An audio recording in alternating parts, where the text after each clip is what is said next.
Hey, we're back with another episode of Before You Buy, that show where we give you some straight up gameplay and our first impressions of the latest games releasing. As usual, it's me, Jake, and today we're talking about Hood, Outlaws and Legends. Yes, this game is out, and we've been playing it quite a bit. It's a multiplayer-focused title from Sumo Digital, the folks behind, more recently, Sackboy: A Big Adventure, Team Sonic Racing, Crackdown 3, and it's published by Focus Home Interactive.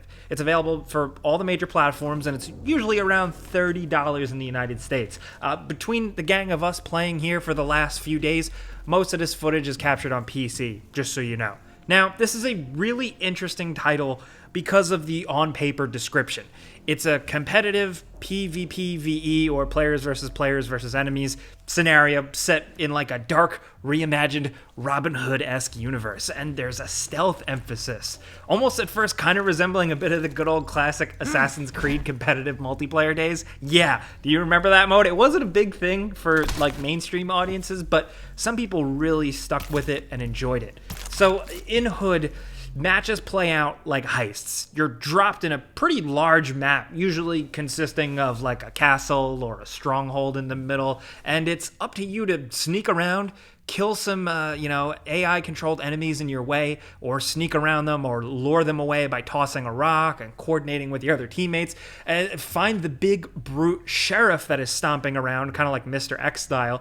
You gotta steal his key, because you can't really kill him, and then you break into the keep. You take the treasure chest and slowly lug it to an exit point, where you then have to slowly manually crank and hoist it out of the map to get your riches and win. The only twist is that there's another team out there, starting on the other side of the map, usually working to try and score that same treasure. So what ensues is a chaotic and weird tug of war for a treasure chest, where players fight back and forth with one another while coordinating with their own teammates, and occasionally random guards or castle patrolmen will run in and also try and stop you.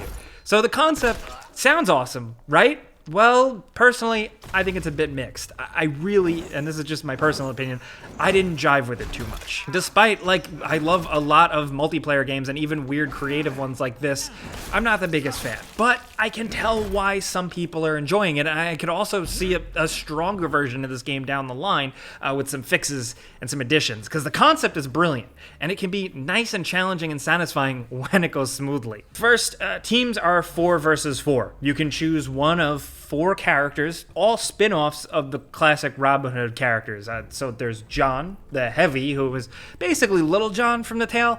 He can take more damage and has a big old hammer that can dish it out. There's also Took, who is a spin on Friar Tuck, who also serves as like a monk healer class, who is still also kind of a heavyweight. Then there's Marianne, who is full stealth, and Robin, who is basically, Robin Hood. It's basically more of a balanced character, but more on the stealth side, and he has ranged attacks with a cool bow.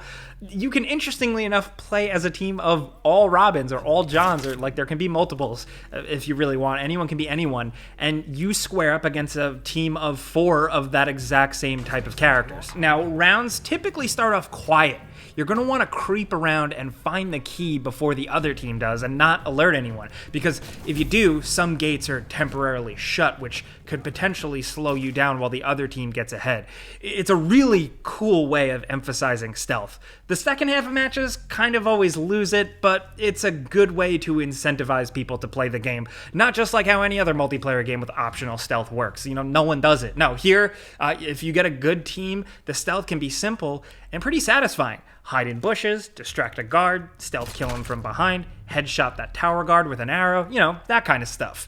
Each character has an ultimate ability, too, that slowly builds up. I actually think that it takes way too long, and that I think if there were more access to the abilities, it would kind of break up matches a bit more and make things a bit more exciting and less awkward. Like Marianne can go invisible for a bit, Robin has an exploding arrow, John gets a power buff, and Took can heal allies, and each character can pick up a throwable gear item in the world, like a smoke grenade or a poison bomb, that have varying levels of uses.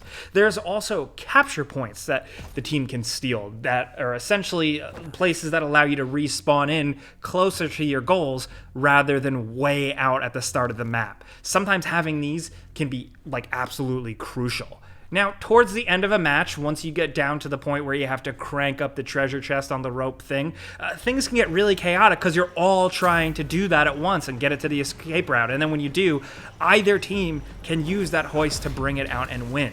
Now, the team that turns the crank more can get more post-match coin, so you can still make progress and earn by doing, even if you don't technically win, like even if you aren't the team that finally cranks it over the line and gets the W. But I've yet to see a match that doesn't devolve into like a chaotic mess of a shit show because all of these characters are awkwardly fighting for a point. Partially because there may need to be more character balancing, and also because the melee combat is just not quite there.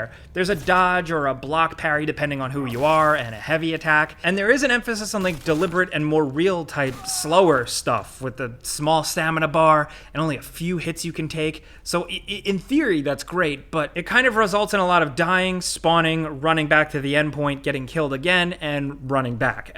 Or if you're on the other hand, depending on your characters and your teammates' competency, you can just end up crushing your opponents every time they get close, and it still feels awkward whether you're winning or losing. It gets even crazier when enemies start running in, like AI enemies. Sometimes the other team can actually lead a chase right to your front door, which is kind of funny. Or a sheriff can come stomping in and start messing with everybody and stomping on everybody like Mr. X, and he can kill you in one hit. So it's like two sides of a coin. It's messy and sometimes just feels not very good to play, but it can also sometimes be hilarious and fun, and you never know what to expect. Depends on what side you're on and who you're playing with. If you are playing with a good group of like 3 other friends, people who are down to coordinate, you can sometimes clean up shop, and it can be pretty fun.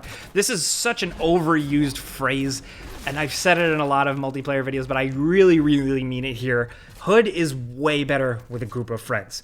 One thing that is not cool, though, is that as of right now, the stealth kill can actually be abused big time. The window for it is so generous that an enemy can roll up on you, square off against you one-on-one, and then just kind of spin around you and really easily just hit the instant kill button because the range is way too generous on it. It can be really, really frustrating and disrupts the flow painfully, because it's not even just for like the stealth character who can do it from all angles.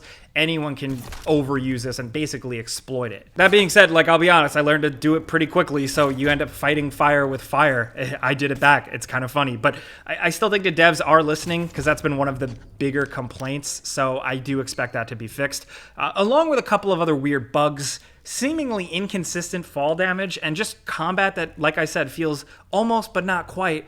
It can all sometimes be a frustrating experience. But, like I keep trying to also emphasize, it's not all bad. It looks and sounds great, with some cool bits of voice acting, great looking environments and lighting, and a good amount of feedback with the shooting of ranged weapons and other little visual effects that all make it feel like a higher quality experience a lot of the time.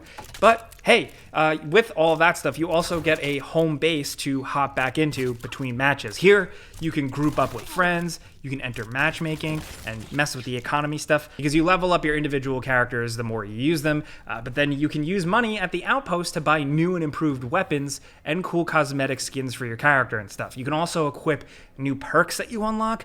You can only slot a select few, but they give you little boosts and passive benefits that are nice. It's fun because after each mission, like on the post-game screen after a match, you have a scale, and then you can choose kind of where to dump the majority of your money. It's a fun little indicator that works nicely, and it's unique. And then when you're back at base, the progression itself is good and fine. It's simple, but it's satisfying. And you know, it's not super far out of reach to grind for a new flail or a fancy new bow or maybe a skin. It all seems pretty straightforward, simple, but like meaningful and well done. It also definitely needs more of that though, and it needs more modes, characters, and maps. It is very, very simple right now, but again, it's a half-price game. It is all coming as well. They're already plotting out a whole season of content. So while it is a negative for me right now, I know it'll likely get better. And again, it's a simple game right now for a more simple price. So while there are so many other multiplayer games out there begging for my time right now,